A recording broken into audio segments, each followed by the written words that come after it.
जय हिंद स्टूडेंट, स्वागत है हमारे channel Y TV maths classes maths ज्ञान एवं टेक ज्ञान चैनल में। स्टूडेंट्स, आज हम कक्षा 10वीं अध्याय 1 बहुपद प्रश्नावली 2 से प्रश्न क्रमांक पहला हल करेंगे। यदि यह प्रश्न पहला क्या, यदि P X is equal to X घात 3 धन 3x घात 2 ऋण 5x धन 8 को निम्नलिखित से भाग करें तो शेषफल प्रमेय की मदद से शेषफल ज्ञात कीजिए। तो स्टूडेंट्स, हमने शेषफल आपको बता दिया है हमारे पिछले वीडियो में।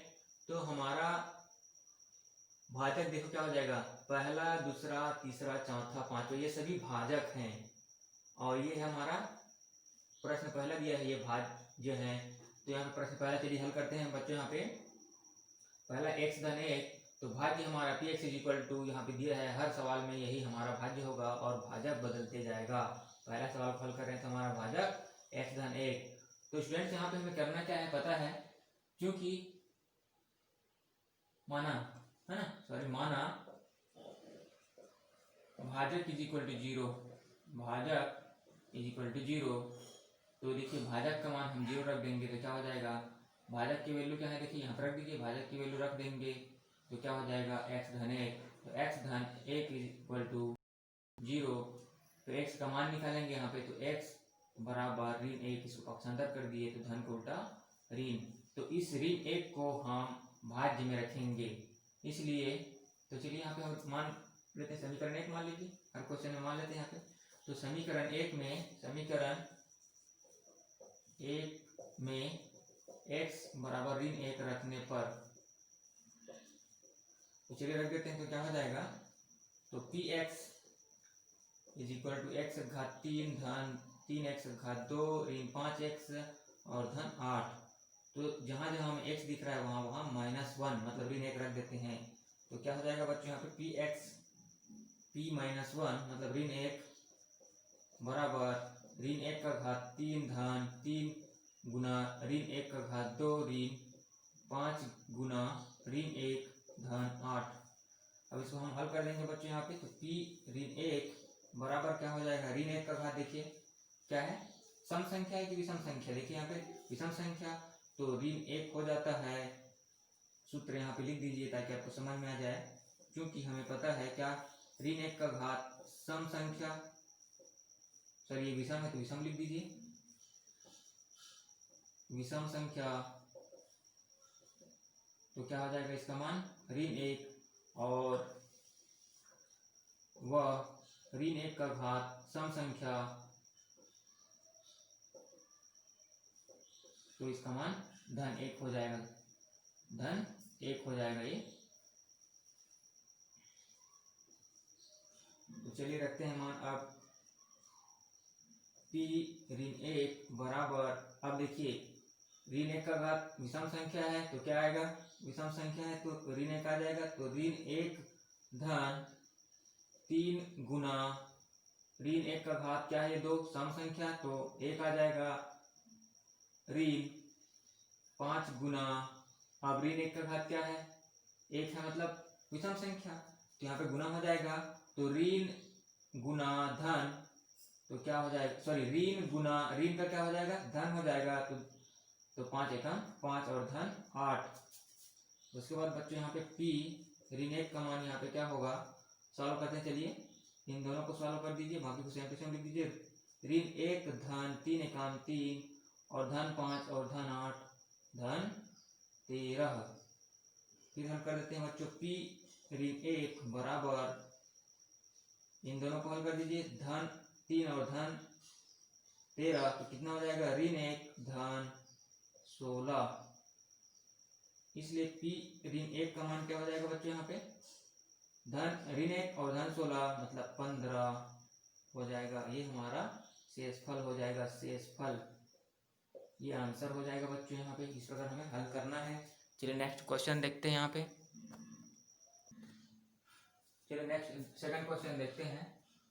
तो यहाँ पे फिर हमें क्या करना पड़ेगा, माना भाजक बराबर 0, तो भाजक बराबर 0 है रख देंगे तो क्या हो जाएगा, भाजक का मान रख दीजिए 2x ऋण 1, तो क्या हो जाएगा 2x ऋण 1 बराबर 0। फिर क्या हो जाएगा, सबसे पहले हम ऋण 1 को पक्षांतर करें, पदों को पहले पक्षांतर करते हैं तो क्या हो जाएगा 2x बराबर, sorry for disturbance students, light of हो गया था। चलिए हम अपने टॉपिक में आते हैं। तो यहाँ पे हमने -1 को ट्रांसफर किया, पक्षांतर किया तो +1 हो गया, -1 हो गया। अब यहाँ पे हम इसके गुणांक को पक्षांतर करेंगे, x के गुणांक 2 है उसको पक्षांतर करेंगे तो यहाँ पे गुणांक का मतलब गुणा है तो पक्षांतर करेंगे तो भाग हो जाएगा, इसलिए x बराबर भाग का उल्टा गुणा का उल्टा भाग हो जाएगा। तो ये x के मान को हम फिर इस समीकरण 1 में रखेंगे, समीकरण 1 में। तो चलिए समीकरण 1 में x बराबर 1/2 रखने पर रख देते हैं। चलिए तो क्या हो जाएगा p डायरेक्ट रख रहे हैं यहाँ पे 1/2 बराबर, यहाँ पे देखते जाइए x का घात 3 मतलब 1/2 का घात 3 धन 3 गुना 1/2 का घात 2, यहाँ से ऋण 5 गुना 1/2 और धन 8। तो p 1/2 बराबर क्या हो जाएगा बच्चों यहाँ पे, तो 1/2 का घात 3 मतलब अंश में भी घात 3 का हो जाएगा और हर में भी घात 3 हो जाएगा। तो 1 का घात 3 मतलब 1 होता है, 1/2 का घात 3 धन, यहाँ पे क्या हो जाएगा, यहाँ पे सेम टू सेम हो जाएगा तो 3 गुना क्या हो जाएगा यहाँ पे 3 गुना 1 का घात 2 मतलब 1 और 2 का घात 2, यहाँ पे लगा दीजिए। चलिए ऋण, अब ये 5/1 गुना 1/2 तो अंश का अंश साथ गुना और हर के हर के साथ गुना होता है तो क्या हो जाएगा बच्चों यहाँ पे, तो 5 एकम 5 और 2 एकम 2 धन 8। तो p 1/2 मान रखे हैं तो 1 का 3 बार गुना मतलब 1 और 2 का 3 बार गुना तो क्या हो जाएगा 2 दूनी 4 और 4 दूनी 8 धन, यहाँ पर क्या हो जाएगा 3 गुना 1 का 2 बार गुना मतलब 1 और 2 का 2 बार गुना 2 दूनी 4 हो जाएगा, ऋण 5/2 धन 8। नेक्स्ट स्टेप में देखिए बच्चों यहाँ पे p 1/2 मान रखे हैं तो पहले सभी परिवहन बना लीजिए। यहाँ पे देखिए 3/1 गुना 1/4, तो जब गुना होता है दो परिमेय संख्याओं का तो अंश का साथ गुना और हर का हर के साथ गुना हो जाएगा तो 1/8 धन 3 एकम 3 बटे 4 एकम 4 ऋण 5/2 और धन 8। अब देखिए यहाँ पे सभी परिमेय व्यंजक है तो कोई भी पूर्ण संख्या भी परिमेय संख्या होती है क्योंकि उसके हर में एक छुपा रहता है। अब देखो सभी परिमेय संख्याओं का क्या है, यहाँ पे जोड़ना, यहाँ पे घटाना, यहाँ पे जोड़ना। अब परिमेय संख्याओं का हम जोड़ना और घटाना ज्ञात करेंगे। तो सबसे पहले देखिए यहाँ पे हमें क्या निकालना पड़ेगा, लघुत्तम निकालना पड़ेगा। तो चलिए लघुत्तम निकालते हैं बच्चों यहाँ पे। तो क्या हो जाएगा, किसका लघुत्तम निकालेंगे, 8 4 2 1, 8 4 2 1 लघुत्तम निकालते हैं। तो चलिए भागविधि से निकालते हैं। यहाँ पे मैं बगल में कर रहा हूँ लघुत्तम निकालने का। तो क्या है इसका 8 4 2, तो एक ही संख्या से भाग जाना, चलिए देते हैं कितना जाएगा, 2 से जाएगा तो 2 चौका 8, 2 दूनी 4 और 2 एकम 2, फिर 2 से जाएगा 2 दूनी 4 और 2 एकम 2 और ये तो चला गया है, फिर 2 से जाएगा तो कितना हो जाएगा बच्चों यहाँ पे 2 एकम 2 और ये तो चला गया, इसलिए हमारा लघुत्तम समापर्त्य क्या हुआ, लघुत्तम समापर्त्य हो जाएगा बच्चों यहाँ पे 2 गुना 2 गुना 2 मतलब क्या हो जाएगा 2 दूनी 4 4 दूनी 8, लघुत्तम समापर्त्य 8 हो जाएगा। तो वैसे भी हमने आपको बताया है कि अगर 2 या 2 से अधिक संख्याएं हैं, 2 या 2 से अधिक हर में संख्याएं हैं और सभी छोटी संख्याओं का बड़ी संख्या में भाग जा रहा है तो बड़ी संख्या ही लघुत्तम समापर्त्य होता है। जैसे 2 का पहाड़ा 8 में भी जा रहा है, 2 चौक 8 और 4 दूनी 8, इसीलिए 8 ही लघुत्तम समापर्त्य हो जाएगा।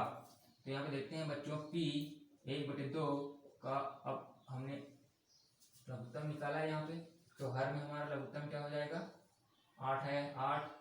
अब इसका प्रोसेस क्या है बच्चों यहाँ पे, पहला परिमेय संख्या 1/8 गुणित लघुत्तम बटे 1, यहाँ पे जो साइन है उसको लगा दीजिए धन, दूसरा परिमेय संख्या 3/4 गुणित लघुत्तम बटे 1, यहाँ पे जो साइन है उसको लगा दीजिए, ऋण तीसरा परिमेय संख्या 5/2 गुणित लघुत्तम बटे 1 धन, यहाँ पे साइन उसको लगा दीजिए, चौथा परिमेय संख्या 8/1 गुणित लघुत्तम बटे 1।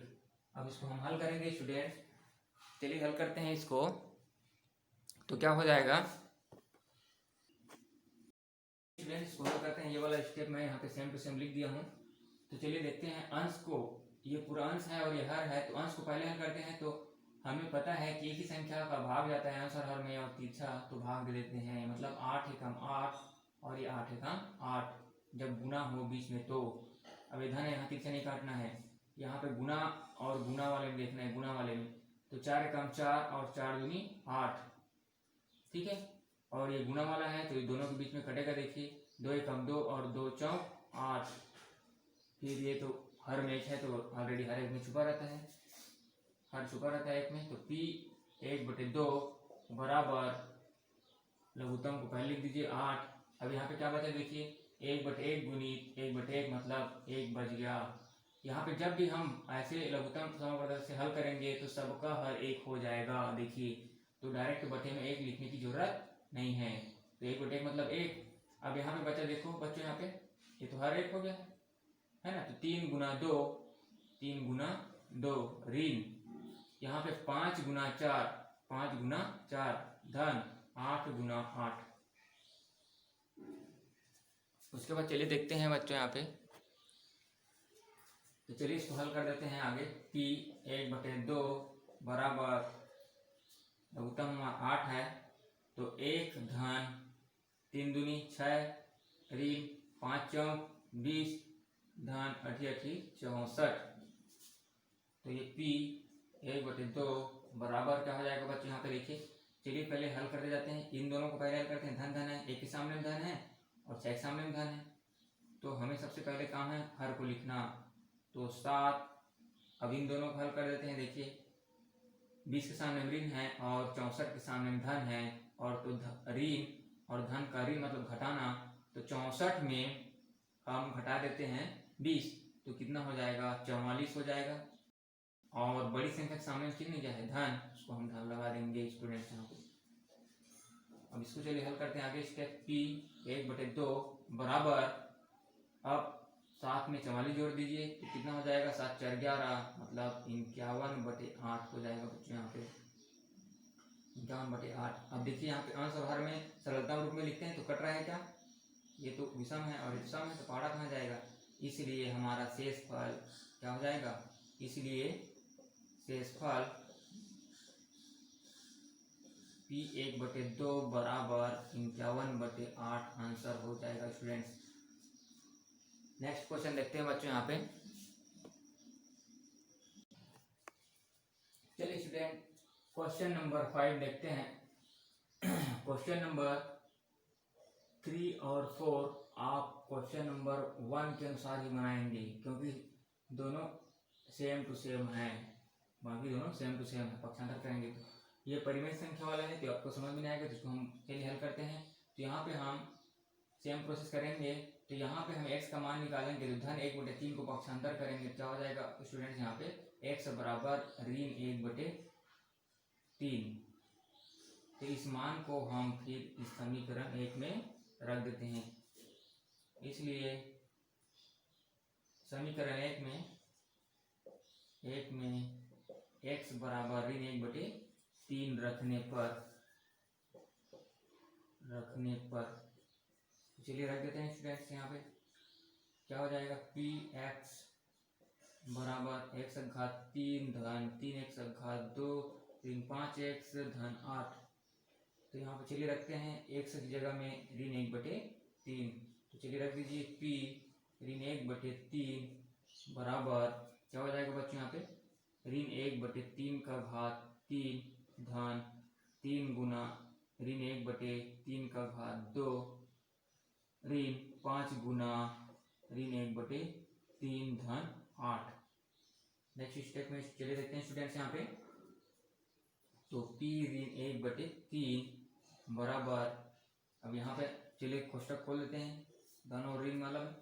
तो ऋण 1 है यहाँ पे, ऋण 1 का घात क्या है, सम संख्या की विषम, विषम है तो क्या हो जाएगा, ऋण 1/3 हो जाएगा ये, और पूरे का घात 3 और 3 हो जाएगा। तो धन यहाँ पे क्या हो जाएगा देखिए, 3 गुना ऋण 1 है, 1 का सम और विषम क्या हो जाएगा, सम है, तो धन 1/3, पूरे का घात 2 और पूरे का घात 2, और ऋण 5 गुना ऋण 1/3, इसको चलिए गुना कर देते हैं क्योंकि एक ही है ये घात। तो देखिए ऋण गुना ऋण का क्या हो जाएगा, धन, और 5 गुना 1/3 धन 8। तो यहाँ पे क्या हो जाएगा स्टूडेंट्स, पी ऋण 1/3 बराबर क्या हो जाएगा, ऋण तो आएगा क्योंकि यहाँ पे हमारा फार्मूला क्या है, ऋण 1 का घात सम संख्या, तो क्या हो जाएगा, ऋण 1 सॉरी धन 1 और विषम है तो वह ऋण 1 का घात विषम, तो क्या हो जाता है, ऋण 1 हो जाता है। तो इसको हम यहाँ से रखे हैं इसको, तो क्या हो जाएगा, 1/3 का घात 3 मतलब 3 बार गुना करना, 3 तिया 9, 9 तिया 27 हो जाएगा, धन यहाँ पे क्या हो जाएगा, 3 गुना 1/3 तिया 9, 3 का 2 बार गुना, 3 तिया 9 धन, इसको हम गुना करेंगे अंश का अंश के साथ और हर घर के साथ क्योंकि गुना है, तो 5 एकम 5 और 3 एकम 3 धन 8। नेक्स्ट स्टेप में देखते हैं बच्चों यहाँ पे क्या हो जाएगा, यहाँ पे पी ऋण 1/3 बराबर, अब यहाँ पे सबसे पहले हम हल करते हैं, बाकी परिमेय संख्या बना लेते हैं, ऋण 1/27, यहाँ पे क्या सीन है, धन, इसको गुना करेंगे तो 3 के सामने में देखिए 1 छुपा हुआ है, तो अंश का अंश के साथ और हर का हर के साथ क्योंकि गुना है, तो क्या हो जाएगा, 3 एकम 3 और 9 एकम 9। यहाँ पे देख लीजिए पहले कट रहा है क्या, कट रहा है कटा दीजिए, चलिए कटाते हैं, 3 एकम 3 और 3 तिया 9, तो क्या हो जाएगा, 1/3 हो जाएगा, 1/3 हो जाएगा बच्चों। यहाँ पे धन 5/3, धन 5/3 और धन 8, 8 मतलब 8/1। अब फिर वही आ गया, देखिए यहाँ पे हर का लघुत्तम निकालेंगे, सभी में देखो धन धन धन, इसमें ऋण है, तो दो परिमेय संख्याओं को जोड़ना और घटाना कैसे करते हैं बच्चों, यहाँ पे हर का लघुत्तम, तो यहाँ पे देखेंगे इस 3 का पहाड़ा 27 में भी जा रहा है, 3 नियम 27 और इस 3 का भी जा रहा है, इसलिए लघुत्तम समापन हमारा क्या हो जाएगा, 27 हो जाएगा। पिछले क्वेश्चन में हमने देखे हैं ऋण 1/3 बराबर क्या हो जाएगा, 27, तो पहला परिमेय संख्या, दूसरा परिमेय संख्या, पहला, दूसरा, तीसरा और ये चौथा, तो क्या करेंगे, चलिए ऋण 1 पहला परिमेय संख्या गुणित 1 क्या चिन्ह है, धन, दूसरा परिमेय संख्या 1/3 गुणित लघुत्तम 1 जो लघुत्तम आया है, धन, तीसरा परिमेय संख्या 5/3 गुणित लघुत्तम 1 ये चिन्ह लगाइए, धन, चौथा परिमेय संख्या 8/1 गुणित लघुत्तम 1।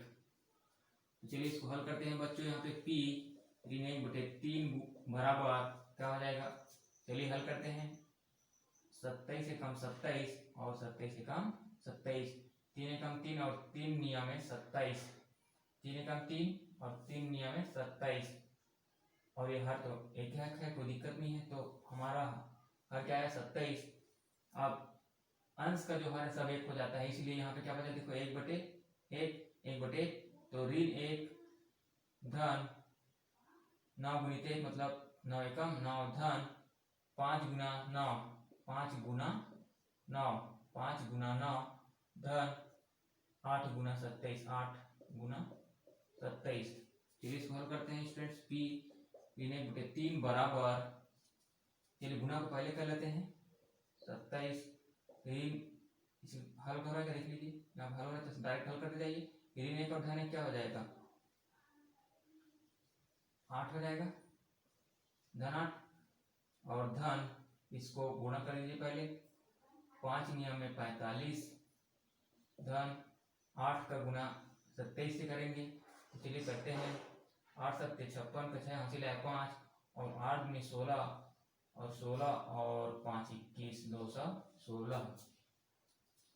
चलिए देखते हैं यहाँ पे पी ऋण 1/3 बराबर 27 हमारा हर आया है, तो 45 में 8 जोड़ देते हैं तो कितना हो जाएगा 45 और 8 53 है ना, 53 तो 216 और 53 जोड़ दीजिए बच्चों यहाँ पे क्योंकि सभी में प्लस चिन्ह साइन है, तो 6 3 9 और 5 और 1 6 और 269 हो गया 269। अब देखिए इसको सरलतम रूप में लिखकर देखते हैं, हल करके देखते हैं। 3 का माना जाएगा क्या, 3 में 27 और एक कितना हो जाएगा 3 8 24 24 और 2 29, तो नहीं जाएगा मतलब ये हमारा आंसर हो जाएगा। ये हमारा आंसर हो गया, इसलिए क्या होगा ये शेषफल। तो इस प्रकार के वीडियो के पहले नोटिफिकेशन पाने के लिए हमारे चैनल को सब्सक्राइब करें और शेयर जरूर करें और लाइक करें। लाइक करने से हमें मोटिवेशन मिलता है। Have a nice day students.